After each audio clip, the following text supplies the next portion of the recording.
നമസ്കാരം. News globe T വിയിലേക്ക് എല്ലാ പ്രേക്ഷകർക്കും സ്വാഗതം. ഞാൻ ഇന്നിപ്പോഴുള്ളത് USA ഫിലഡൽഫിയയിലാണ്. ഫിലഡൽഫിയ എന്ന് പറയുമ്പോൾ ബൈബിളിലെ ഒരു വാക്യം ഉദ്ധരിച്ചാണ് ഈ ഫിലഡൽഫിയ എന്ന പേര് അമേരിക്ക ഈ സംസ്ഥാനത്തിന് കൊടുത്തിരിക്കുന്നത്. അതായത് പെൻസിൽവാനിയ സംസ്ഥാനത്ത് ഉൾപ്പെടുന്ന ഒരു സ്ഥലമാണ് ഈ ഫിലഡൽഫിയ.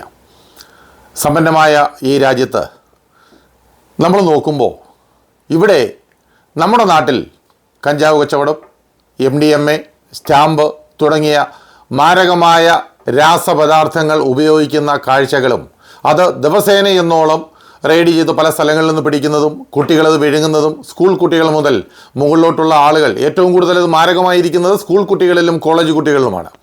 അതിൻ്റെ ആ ഒരു ഉപയോഗമൊക്കെ നമ്മൾ കാണുമ്പോൾ നമ്മൾ ധരിക്കും നമ്മുടെ നാട് ഇത്രയും വഷളായിപ്പോയല്ലോ എന്ന്. പക്ഷേ ഈ ഫിലഡൽഫിയയിൽ കെൻസിംഗൺ സിറ്റി എന്ന് പറയുന്ന ഒരു സ്ഥലമുണ്ട്. നിങ്ങൾ എൻ്റെ പിന്നിൽ കാണുന്ന ഈ കാഴ്ചകൾ കണ്ടാലറിയാം. ഇതിനകത്ത് മുകളിലൂടെ ഇതാണ് ട്രെയിൻ പോകുന്ന, അതായത് മെട്രോ കടന്നു പോകുന്ന ഒരു ലൈനാണ്. അതിന് താഴെ ഏതാണ്ട് 6-7 കിലോമീറ്ററുകളോളം നീളത്തിൽ കിടക്കുന്ന ഈ കെൻസിംഗ്ടൺ എന്ന് പറയുന്ന ഈ സ്ഥലത്ത് ആ റോഡിൻ്റെ 2 സൈഡിലുള്ള ബൈ റോഡുകൾ മുഴുവൻ ഈ രാസലഹരി ഉപയോഗിച്ച് ഏതാണ്ട് മനുഷ്യ മനസ്സിനെയും അസ്ഥികളെയും ഒക്കെ മരവിപ്പിക്കുന്ന തണുപ്പുണ്ടെങ്കിൽ പോലും തണുപ്പോ വെയിലോ ഒന്നും അവർക്കൊരു പ്രശ്നമല്ല. ഈ കാഴ്ചകളൊക്കെ നിങ്ങൾ കണ്ടുകൊണ്ടിരിക്കുന്ന ഈ കാഴ്ചകൾ മുഴുവൻ കെൻസിംഗൺ സിറ്റിയിലെ കാഴ്ചകളാണ്. ഇപ്പോൾ ഞാനുള്ളത് ഫിലഡൽഫിയയിലെ കെൻസിംഗ്ടൺ ആൻഡ് അലഗേനി ഏരിയയിലാണ്. യൂട്യൂബിലൊക്കെ നിങ്ങൾ ധാരാളം കണ്ടു കാണും. ഏറ്റവും കൂടുതൽ ഡ്രഗ്സ് ഉപയോഗിക്കുന്ന ആളുകളുള്ള ഒരു സ്ഥലം. ഈ കാണുന്ന സ്ട്രീറ്റിൻ്റെ 2 വശത്തും കുനിഞ്ഞു നിൽക്കുന്ന ആളുകൾ, ഇവരെല്ലാം ഡ്രഗ്സിന് അടിമപ്പെട്ട് ആയിരക്കണക്കിന് ആളുകളാണ് ഈ ബ്രിഡ്ജിന് ഇരുവശവും ഇവിടെ തമ്പടിച്ചിരിക്കുന്നത്.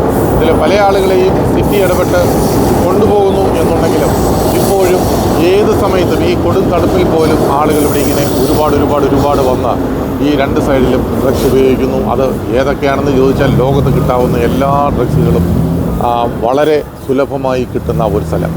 ഈ ഗവൺമെൻറ്റുകൾ പോലും വിചാരിച്ചിട്ട് ഒരുപാട് തവണ അവർ ഇതിനെക്കുറിച്ചൊക്കെ പഠനങ്ങൾ നടത്തുകയും ഇവിടെ വന്ന് ഇവരെ ഒഴിപ്പിക്കാൻ ശ്രമിക്കുകയൊക്കെ ചെയ്തിട്ടും ഈ സ്ഥലം ഇന്നേ വരെയും ഒന്ന് നേരെയായി കണ്ടില്ല.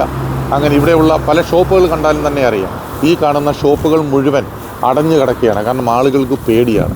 ഇപ്പോൾ ഞാൻ ഇവിടെ നിന്ന് സംസാരിക്കുന്ന പോലും പേടിച്ചിട്ടാണ്. കാരണം ഏത് സമയത്താണ് വെടികൊള്ളുക എന്ന് പോലും അറിയില്ല. അത്രയധികം അക്രമവും അതായത് അക്രമം കൂടാതെ തന്നെ ഈ ഡ്രഗ്സിൻ്റെ ഉപയോഗമൊക്കെ ഒരുപാട് ആളുകളിലേക്ക് വന്ന ഒരു സ്ഥലമാണ് ഈ കെൻസിംഗ്ടൺ ഏരിയ. കാരണം ഏതാണ്ട് കൗമാരപ്രായക്കാർ മുതൽ പ്രായമായ ആളുകൾ വരെ ഈ ലഹരിയുടെ മുക്തിയിൽ നിന്ന് അല്പം പോലും പിടിവിടാതെ ആ ലഹരിക്കടിമയായി ഇവിടെ ജീവിതമെല്ലാം മറന്ന് എന്താണ് ഇവർ ചെയ്യുന്നതെന്ന് അവർക്ക് പോലും അറിയാത്ത രീതിയിലുള്ള കാഴ്ചകളാണ് മുഴുവൻ നമ്മൾ കണ്ടുകൊണ്ടിരിക്കുന്നത്. ഇതാണ് കെൻസിംഗൺ സിറ്റി. ഇത് ലോകമെമ്പാടും അറിയപ്പെടുന്ന ഇത്രയും ഡ്രഗ്സിൻ്റെ പരസ്യമായ ഉപയോഗമുള്ള ഒരു സിറ്റിയാണ് പെൻസിൽവാനിയ സ്റ്റേറ്റിലുള്ള ഫിലഡൽഫിയ എന്ന് പറയുന്ന ഈ സ്ഥലത്തെ ഈ കെൻസിംഗൺ സിറ്റി. ഈ കെൻസിംഗ്ടൺ റോഡും അതിനോടനുബന്ധിച്ചുള്ള സ്ഥലങ്ങളുമാണ് ഈ കാണുന്ന കാഴ്ചകളെല്ലാം. ഒരുപാട് ഇംഗ്ലീഷ് ചാനലുകളും എല്ലാം ഇതെടുത്തിട്ടുണ്ട്. ഇത് ഷൂട്ട് ചെയ്യാൻ വേണ്ടി ഞാനവിടെ നിന്നപ്പോൾ തന്നെ പലതരത്തിലുള്ള ഉപദ്രവങ്ങൾ വരാൻ ഇടയായി. ആ സമയത്തൊക്കെ അവിടുന്ന് രക്ഷപ്പെട്ടു പോയതാണ്. കാരണം ഒരു മനുഷ്യന് പോലും അവിടെ ഇറങ്ങി നടക്കാനോ അല്ലെന്നുണ്ടെങ്കിൽ അവിടെ നിന്ന് പോകാനോ ഉള്ള സ്വാതന്ത്ര്യം പോലും ഉണ്ടായില്ല. കാരണം അത്രയും മാരകമായ ചില സ്ഥലങ്ങൾ അവിടെ ഉണ്ട്. മാരകമായ സ്ഥലങ്ങൾ ഞാൻ ഉദ്ദേശിച്ചത് മാരകായുധങ്ങളുമായി അവിടെ ആളുകളെ വളഞ്ഞിട്ട് ആക്രമിക്കുകയും അതേപോലെ തന്നെ അവിടെയുള്ള പല ഷോപ്പുകളും നിങ്ങൾ ഈ വീഡിയോ കാണുമ്പോൾ തന്നെ അറിയാം. ഇതിൻ്റെ 2 സൈഡിലുകളുമുള്ള എല്ലാ ഷോപ്പുകളും അടഞ്ഞു തന്നെ കിടക്കുന്നു. കാരണം ഇതൊന്നും തുറക്കുന്നില്ല. തുറക്കാതിരിക്കുന്നതിന് കാരണം ഇവരെയൊക്കെ തന്നെ പേടിച്ചിട്ടാണ്. അവിടെ ചില ഗുണ്ടായിസവും ഈ പറയുന്ന ലഹരിയുടെ ഉപയോഗം മൂലമാണ് ഈ സ്ഥലം ഇങ്ങനെയായിപ്പോയത്.